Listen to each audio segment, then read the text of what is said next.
मार देब गोली खत्म होई खेल होई पटेल डर नहीं खेर जेल के।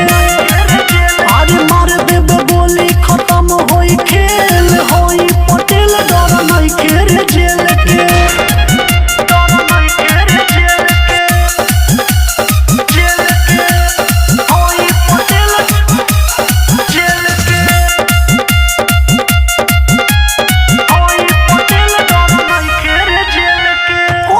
कैसे जिंदा बारे बढ़िया तोर संजोग बा हमारा बारे में पता लगा ले जानत पूरा लोग बा। बुझला बाबूआ सुनो अभिले कैसे जिंदा बारे बढ़िया तोर संजोग बा हमारा बारे में पता लगा ले जानत पूरा लोग बा। मुहे जलोगो में जल्दी न भगवे मर जाइबे दुख झेल के।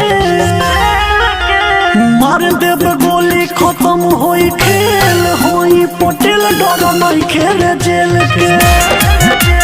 मार देब गोली खत्म होई खेल होई पटेल डर नहीं खेल जेल के।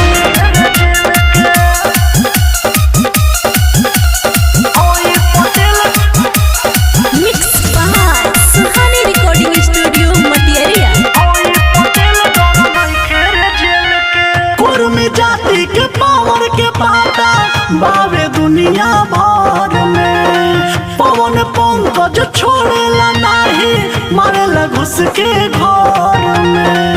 का बुझता रे